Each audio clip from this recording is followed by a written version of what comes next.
प्यारे बच्चों, एक दफा का जिक्र है कि किसी गांव में एक मछेरा रहता था।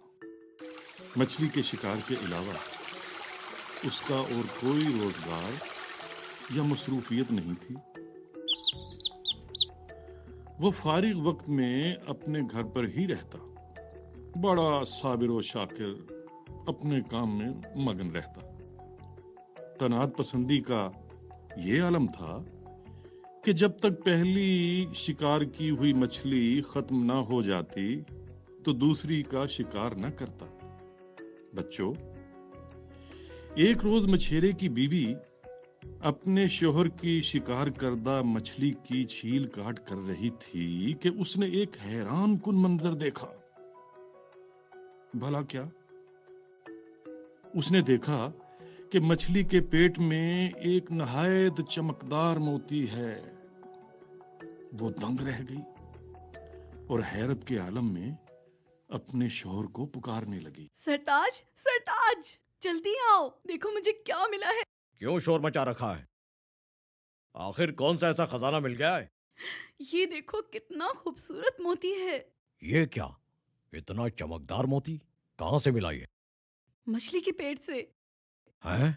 लगता है हमारे दिन बदलने वाले हैं। लाओ मेरी प्यारी बीवी, ये मुझे दे दो। एक काम करता हूँ, इसे बेच देता हूँ, कुछ पैसे तो मिल ही जाएंगे। लगता है कि आज का दिन बहुत ही बरकतों वाला है। मछली के साथ कुछ और भी खाने को मिलेगा। बस मैं भी जाता हूँ मोहल्ले के सुनार के पास।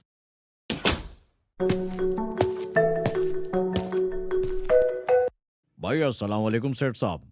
वालेकुम अस्सलाम। आइए, कैसे आना हो गया आज? जनाब, बात यह है कि मुझे मछली के पेट से आज बहुत ही चमकदार मोती मिला है। दिखाओ तो जरा कौन सा मोती है। ये तो बहुत कीमती मोती है। मैं तो ये खरीदने की ताकत नहीं रखता। मैं अपनी दुकान और अपना घर भी बेच दूं तो फिर भी इसको नहीं खरीद सकता। तुम ऐसा करो, शहर में जो सबसे बड़ा सुनार है उसके पास चले जाओ, शायद वो इसका मोल दे सके।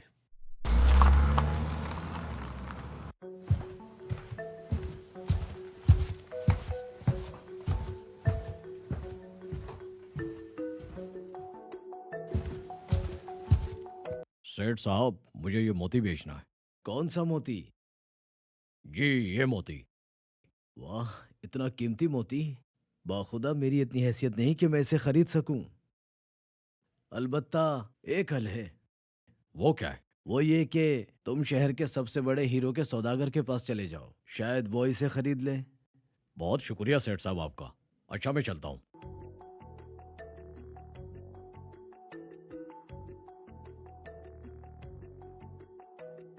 अस्सलाम वालेकुम जनाब। हाँ बोलो, क्या काम है? वो जनाब, बात यह है कि मुझे ये मछली के पेट से मोती मिला है, इसे फरोख्त करना चाहता हूँ। सुभान अल्लाह, क्या बेमिसाल शे है। मैं तो ऐसी चीज देखने की बड़ी हसरत रखता हूँ, लेकिन क्या करूँ, मैं इसकी कीमत नहीं दे सकता ना। हाँ, लेकिन एक हल है मेरे पास। वो क्या जनाब? वो ये कि तुम मेरे खजाने वाले कमरे में चले जाओ। वहाँ तुम 6 घंटे रह सकते हो और वहाँ से जितना चाहे माल ले जा सकते हो। तुम्हें इजाजत है। वाह, इतना सारा खजाना, इतनी कीमती चीजें।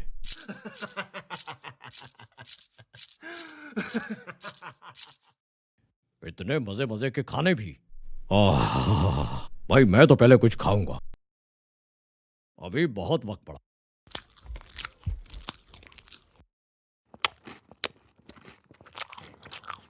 अरे, ये फल भी पड़ा है, पहले इसे खा लेता हूं।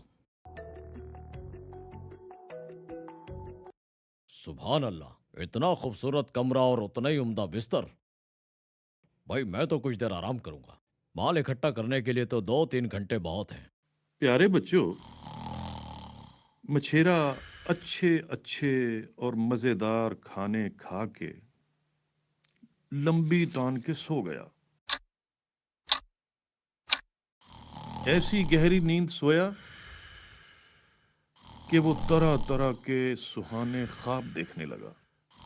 उसने देखा कि उसका एक बहुत बड़ा महल है, बड़े बड़े सजे सजाए कमरे भी हैं, कई नौकर चाकर भी हैं, मजे मजे के खाने लगे हुए हैं। उसने सोचा कि वो सारी जिंदगी ऐश करेगा, सुकून की जिंदगी गुजारेगा। लेकिन उसे क्या पता था कि घड़ी की टिक टिक सौदागर से मिलने वाली मोहलत के इख्तिताम की खबर दे रही थी। पता है बच्चों फिर क्या हुआ? हुआ ये कि सौदागर के नौकर अंदर आए और उन्होंने मछेरे को नींद से बेदार किया और कहा कि उठो, तुम्हारी मोहलत खत्म हो गई है। उठो मछेरे, तेरे माल जमा करने की मुद्दत खत्म हो गई। अब तू यहाँ से कोई शय नहीं ले जा सकता। उठो और बाहर निकल जा। अरे नहीं नहीं, अभी तो मैंने कुछ लिया भी नहीं है भाई, मुझे थोड़ी सी तो मोहलत दो। तुझे तो पूरे 6 घंटे की मोहलत दी गई थी, लेकिन तूने उसे खाने और सोने में गुजार दिया। अरे नहीं नहीं, मुझे थोड़ा और वक्त दो भाई, अभी तो मैंने यहाँ से कुछ भी नहीं लिया भाई। मुझे तो बिल्कुल भी अंदाजा नहीं था कि मुझे दी हुई मोहलत इतनी जल्दी खत्म हो जाएगी। रुको भाई रुको, मुझे मत मारो, मुझे मत निकालो।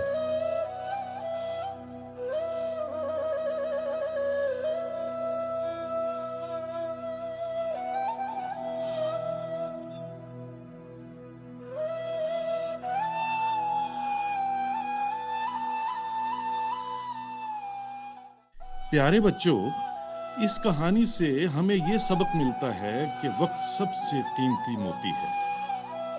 लेकिन अगर हम कम अक्ली, बेवकूफ़ी और काहली के बायस इस कीमती मोती की अहमियत को न समझे ना, तो फिर हमारा दामन खाली रह जाएगा और पछतावे के अलावा हमारे पास कुछ नहीं बचेगा। क्योंकि किसी ने सच कहा है ना, गया वक्त कभी वापस नहीं आता।